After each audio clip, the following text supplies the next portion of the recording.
Hello दोस्तों, मेरा नाम है कुणाल राज। आप सभी का बहुत बहुत स्वागत है हमारे यूट्यूब चैनल पर। दोस्तों, आज का हमारा टॉपिक है जर्नल। जैसा कि आप देख पा रहे हैं स्क्रीन के ऊपर, जर्नल यानी कि रोजनामचा। जर्नल के बारे में आज हम लोग पढ़ेंगे, यानी कि रोजनामचा।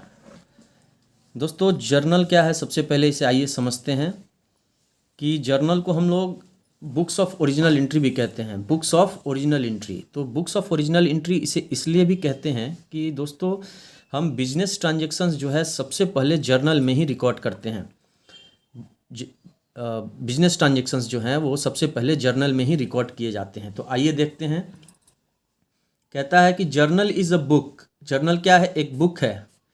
इन which transactions are recorded first in a chronological order, यानी कि डे टू डे बेसिस पर इसे हम यहाँ पे हम ट्रांजैक्शंस को रिकॉर्ड करते हैं according to the principle of double entry system. यानी कि जर्नल एक ऐसा बुक है जिसमें हम बिजनेस ट्रांजैक्शंस को, वैसे ट्रांजैक्शंस जो फाइनेंशियल नेचर के होते हैं, उन्हें सबसे पहले जर्नल में ही रिकॉर्ड किया जाता है, और वो भी क्रोनोलॉजिकल ऑर्डर, यानी कि डे टू डे बेसिस पर। यानी कि जो ट्रांजैक्शन सबसे पहले हुआ उसे सबसे पहले हम रिकॉर्ड करेंगे, उसके बाद जो ट्रांजैक्शंस हुआ उसको हम रिकॉर्ड करेंगे। क्रोनोलॉजिकल ऑर्डर का मतलब यही होता है। और दोस्तों, इसे हम अकाउंटिंग के डबल एंट्री सिस्टम के आधार पर बुक्स में रिकॉर्ड करते हैं। डबल एंट्री सिस्टम के आधार पर बुक्स में रिकॉर्ड करते हैं। तो जर्नल को अगर हम साधारण और सिंपल सरल भाषा में समझें तो ये एक बुक्स है जिसमें हम अपने बिजनेस ट्रांजैक्शंस को डे टू डे बेसिस पर डबल एंट्री सिस्टम के आधार पर रिकॉर्ड करते हैं। दोस्तों, सारे ट्रांजैक्शंस को सबसे पहले जर्नल में ही रिकॉर्ड किया जाता है। अब आइए दोस्तों, हमारा नेक्स्ट टॉपिक है sub division of journal. Sub division of journal, जैसा कि नाम से ही पता चलता है कि जर्नल को हम सब डिवाइड करते हैं according to the nature of transactions, यानी कि ट्रांजैक्शंस के नेचर के अनुसार हम जर्नल को, यानी कि ट्रांजैक्शंस को सब डिवाइड करके भी बुक्स में रिकॉर्ड करते हैं। तो दोस्तों, अगर हमारे बिजनेस का साइज छोटा है तो सारे ट्रांजैक्शन जर्नल में ही रिकॉर्ड किए जा सकते हैं। अगर बिजनेस का साइज जो है कि वो छोटा है तो ट्रांजैक्शंस में recorded in journal itself, journal में ही सारे ट्रांजैक्शंस को रिकॉर्ड किया जा सकता है। लेकिन दोस्तों, अगर जैसे जैसे हमारे बिजनेस का साइज बढ़ता है या बिजनेस का साइज बढ़ा हुआ है, तो बहुत बार ऐसा होता है कि सारे ट्रांजैक्शंस को जर्नल में रिकॉर्ड करना पॉसिबल नहीं होता है। इसलिए सुविधा के लिए जर्नल को डिफरेंट पार्ट्स में बांटकर हम स्पेसिफिक नेचर के हिसाब से ट्रांजैक्शंस को रिकॉर्ड करते हैं।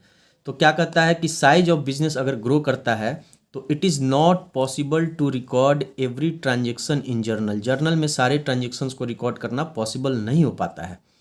देयरफॉर जर्नल इज सब डिवाइडेड इनटू सब जर्नल्स। इसलिए जर्नल को सब डिवाइड कर दिया जाता है सब जर्नल्स में, और ट्रांजैक्शंस जो है वो सेपरेटली स्पेसिफिक बुक में रिकॉर्ड किया जाता है। और ट्रांजैक्शन के नेचर के अनुसार ट्रांजैक्शंस को स्पेसिफिक बुक में रिकॉर्ड किया जाता है जर्नल को सब डिवाइड करके। तो दोस्तों, मेनली जो है वो जर्नल को 8 भागों में हम डिवाइड करते हैं। पहला होता है कैश बुक। सबसे पहला जो होता है वो होता है कैश बुक। दूसरा होता है परचेज बुक। उसके बाद होता है सेल्स बुक। उसके बाद होता है परचेज रिटर्न बुक, और उसके बाद होता है सेल्स रिटर्न बुक, फिर बिल्स रिसीवेबल बुक और बिल्स पेबल बुक, और उसके बाद जर्नल प्रॉपर होता है। तो दोस्तों, जैसा कि आप स्क्रीन के ऊपर देख पा रहे हैं कि 1 से लेकर 7 तक, यानी कि कैश बुक से लेकर बिल्स पेबल बुक तक, स्पेसिफिक ट्रांजैक्शन का जो नेचर होता है, स्पेसिफिक ट्रांजैक्शन के नेचर के हिसाब से यहाँ पे रिकॉर्ड करते हैं। अगर हम जर्नल को सब डिवाइड करके बुक्स में रिकॉर्ड करते हैं तो ट्रांजैक्शन के अनुसार ये 7, यानी कि पॉइंट नंबर 1 से लेके पॉइंट नंबर 7 तक ट्रांजैक्शन के नेचर के हिसाब से हम वहाँ पे ट्रांजैक्शन को रिकॉर्ड करते हैं। और उसके बाद जितने भी ट्रांजैक्शंस बच जाते हैं वहाँ उन सबको हम जर्नल प्रॉपर में रिकॉर्ड करते हैं।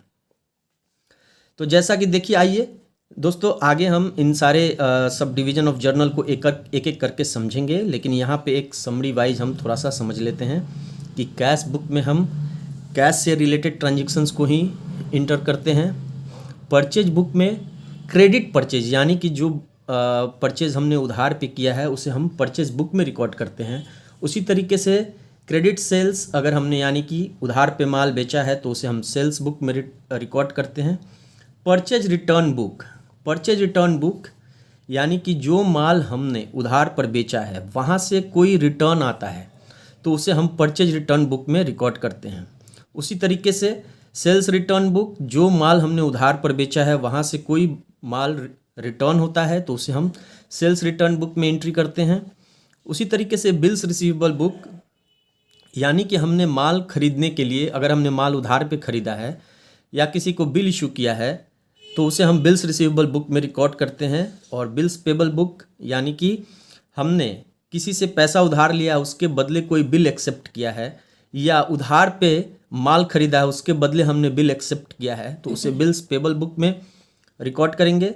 दोस्तों, बिल्स रिसीवेबल और बिल्स पेबल को आगे हम डिटेल में समझेंगे, अभी घबराने की ज़रूरत नहीं है। अभी आप इतना समझिए कि बिल्स रिसीवेबल और बिल्स पेबल से रिलेटेड एंट्री हम यहाँ पे करते हैं और 1.1 से लेके 7 में को छोड़ के बाकी जितने ट्रांजेक्शन्स होते हैं वह जर्नल प्रॉपर में रिकॉर्ड करते हैं। तो अगर हम जर्नल को सब डिवाइड करके रिकॉर्ड करेंगे तभी हम इस 1 से लेके 8 पॉइंट को फॉलो करेंगे, और नहीं तो अगर हमारे बिजनेस का साइज छोटा है तो हम सिंपली सारे ट्रांजेक्शन्स को जर्नल में ही रिकॉर्ड करेंगे। तो दोस्तों, आशा करते हैं कि ये टॉपिक आप लोग को समझ में आया होगा। चलिए आगे किसी और टॉपिक पे बात करेंगे या इसी चैप्टर से रिलेटेड आगे के पॉइंट्स को समझेंगे। आज के लिए बहुत बहुत धन्यवाद।